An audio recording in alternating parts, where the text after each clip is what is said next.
آج کل کرکٹ کا بڑا چرچا ہے اور خاص طور پر بھارت میں ہونے والے ورلڈ کپ کے فائنل کا جو نریندر مودی اسٹیڈیم میں ہونا ہے۔ دنیا کے سب سے بڑے کرکٹ اسٹیڈیم میں اگر انڈیا فائنل نہ کھیلے تو مزہ نہیں آئے گا۔ اسی لیے پوری کوشش کی جا رہی ہے کہ حالات ایسے پیدا کر دیے جائیں کہ انڈیا کو 1,32,000 تماشائی ٹرافی اٹھاتے ہوئے اپنے سامنے دیکھیں۔ اسی طرح کا کچھ 1950 میں بھی ہوا تھا اور کھیل کرکٹ نہیں بلکہ فٹ بال تھا۔ تاریخ تھی 16 جولائی۔ 16 جولائی 1950 برازیل کی تاریخ کا سیاہ دن کہلاتا ہے۔ یہ وہ دن ہے جسے وہ بھولنا چاہتے ہیں۔ اس دن جو واقعہ ہوا اسے دہرانا نہیں چاہتے، اور اگر کوئی اس واقعے کا ذکر چھیڑ دے تو ناراض ہو جاتے ہیں۔ یہ دن تھا جب برازیل کے ارماں آنسوؤں میں بہہ گئے۔ اس دن کو برازیلین ہسپانوی زبان میں مراکانازو بھی کہا جاتا ہے، کیونکہ یہ واقعہ مراکانا اسٹیڈیم میں پیش آیا۔ یہ بات ہے 1950 کے فٹ بال ورلڈ کپ کی، جس کا انعقاد برازیل میں ہوا۔ ہر ٹورنامنٹ کی ایک فیورٹ ٹیم ضرور ہوتی ہے، اور اس ورلڈ کپ کی فیورٹ بلکہ ہاٹ فیورٹ برازیل تھی۔ یقین تو اس حد تک تھا کہ برازیلین حکومت نے فائنل کھیلنے کے لیے اس وقت کے دارالحکومت ریو ڈی جنیرو میں دنیا کا سب سے بڑا اسٹیڈیم تعمیر کروایا، جس میں پورے 2 لاکھ افراد کے بیٹھنے کی گنجائش تھی۔ اس عظیم الشان اسٹیڈیم کا نام تھا مراکانا، جہاں 16 جولائی 1950 میں ٹورنامنٹ کا آخری میچ برازیل اور یوروگوئے کے بیچ کھیلا گیا۔ برازیل پورے ٹورنامنٹ میں ان بیٹن رہا تھا اور پوائنٹس میں سب سے اوپر تھا۔ آخری راؤنڈ کے مقابلوں میں میکسیکو کو 4-0 سے، یوگوسلاویا کو 2-0 سے، سویڈن کو 7-1 سے، اسپین کو 6-1 سے ہرایا، اور سوئٹزرلینڈ سے کھیلا گیا میچ 2-2 گول سے برابر رہا۔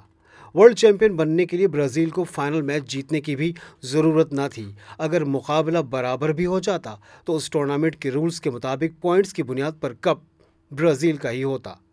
پوری دنیا، خاص طور پر برازیلی عوام کو جیت کا 100% یقین تھا، جبھی تو برازیل کو فائنل سے پہلے ہی ورلڈ چیمپئن مان لیا گیا تھا، کیونکہ اس سے پچھلے سال ہی کوپا امریکہ کپ میں برازیل نے ایکواڈور کو 9-1 سے، بولیویا کو 10-1، پیراگوئے کو 7-0 سے اور یوروگوئے کو 5-1 سے شکست دی تھی۔ خود اعتمادی کا یہ عالم تھا کہ 22 گولڈ میڈلز پر کھلاڑیوں کے نام پرنٹ کروا کر پہلے ہی تیار کر لیے گئے تھے۔ میچ کے بعد جیت کا جو ترانہ گایا جانا تھا اس کی ریہرسل ہو چکی تھی۔ ریو ڈی جنیرو کے میئر نے میچ سے چند گھنٹے قبل جوش خطابت میں برازیل کو جیت کی پیشگی مبارکباد تک دے ڈالی۔ 16 جولائی کی صبح ریو ڈی جنیرو شہر میں خصوصی کارنیولز کا انعقاد کیا گیا، جن میں ہزاروں پرفارمرز نے حصہ لیا۔ اسٹیڈیم کھچا کھچ بھر چکا تھا۔ ٹکٹوں کے لحاظ سے 2,20,000 افراد کی تعداد بتائی گئی، اور ٹکٹ کے بغیر جو ہزاروں داخل ہوئے اس کے علاوہ ہیں۔ فائنل والے دن برازیلین نیوز پیپر او منڈو نے برازیلین ٹیم کی تصویر کے ساتھ سرخی لگائی، یہ ہیں ورلڈ چیمپئنز۔ ایسا لگ رہا تھا کہ یوروگوئے کی کوئی حیثیت ہی نہیں۔ دوسری طرف یوروگوئے کی ٹیم کا برا حال تھا۔ ڈریسنگ روم میں پریشانی تھی۔ پچھلے چند دنوں سے انہیں ریڈیو، اخباروں، پوسٹرز اور صحافیوں سے یہی باور کرایا جا رہا تھا کہ ان کی شکست یقینی ہے۔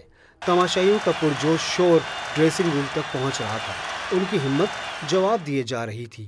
میچ جیتنا تو درکنار، انہیں گراؤنڈ میں اترنے سے خوف آ رہا تھا۔ صرف ایک آدمی تھا جو ان سے مختلف سوچ رہا تھا، اور وہ تھا یوروگوئے ٹیم کا کپتان اوبڈولیو وریلا۔ اسے برازیلی سپورٹرز اور صحافیوں کے غرور پر بہت غصہ آ رہا تھا۔ اوبڈولیو وریلا نے اپنی ٹیم کو جمع کر کے ایک موٹیویشنل جذباتی تقریر کی۔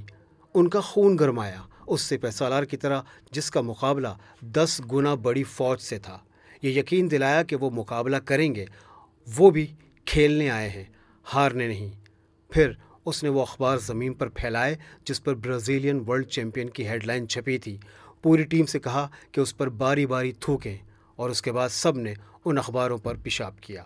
جب وہ ڈریسنگ روم سے نکل کر گراؤنڈ میں پہنچے تو کسی برازیلین کو اندازہ نہ تھا کہ یہ 11 وہ طوفان ہے جو برازیل کی اکڑ، غرور اور ارمان بہا کر لے جائے گا۔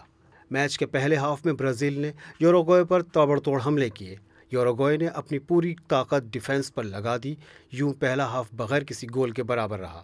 دوسرے ہاف کے تیسرے منٹ برازیل کے فارورڈ فریاگا نے گول داغ دیا۔ تماشائی خوشی سے پاگل ہو گئے۔ کان پڑی آواز سنائی نہیں دے رہی تھی۔ یوروگوئے کے کپتان نے ریفری سے پروٹیسٹ کیا کہ برازیل کا فارورڈ آف سائیڈ تھا۔ ریفری اور لائن مین کے ساتھ کافی دیر بحث جاری رہی۔ میچ کچھ دیر رکا رہا۔ اس دوران تماشائیوں کا جوش اور شور بھی کم ہو چکا تھا۔ میچ دوبارہ شروع ہوا تو یوروگوئے کے کپتان نے اپنے کھلاڑیوں کو کہا، ساتھیوں، میچ جیتنے کا وقت آ گیا ہے۔ اور پھر یوروگوئے نے اٹیکنگ گیم شروع کر دیا۔ برازیل کے ڈیفنس کے لیے سب کچھ اچانک تھا۔ 66ویں منٹ میں یوروگوئے کے جوان البرٹو نے گول کر دیا۔ اسٹیڈیم میں خاموشی چھا گئی۔ برازیل کا کمبینیشن ٹوٹ گیا۔ انہیں سمجھ نہیں آ رہا تھا کہ گول کریں یا یوروگوئے کا اٹیک روکیں۔ اس اثنا میں یوروگوئے کی طرف سے السیڈس گیجا نے ایک اور گول کر ڈالا۔ اسٹیڈیم میں موت کی سی خاموشی چھا گئی۔ 11 منٹ رہ گئے تھے۔ برازیل نے بہت کوشش کی لیکن آخری وسل بجنے تک اسکور یوروگوئے 2 اور برازیل 1 رہا۔ میچ کے بعد اسٹیڈیم میں موجود 2 تماشائیوں نے خودکشی کر لی۔ اس کے علاوہ ملک بھر سے خودکشی کے درجنوں واقعات کی خبریں آئیں۔ کئی ہفتوں تک برازیل کے مضافات میں رہنے والے شہری یہ ماننے کو تیار ہی نہ تھے کہ برازیل فائنل ہار گیا ہے۔ اس دن کو فٹ بال کے حلقوں میں ماراکانازو کہا جاتا ہے اور یہ لفظ برازیل میں نحوست کی جگہ استعمال کیا جانے لگا۔ بعد میں برازیل نے 1962 اور 1968 میں یکے بعد دیگرے 2 ورلڈ کپ جیتے۔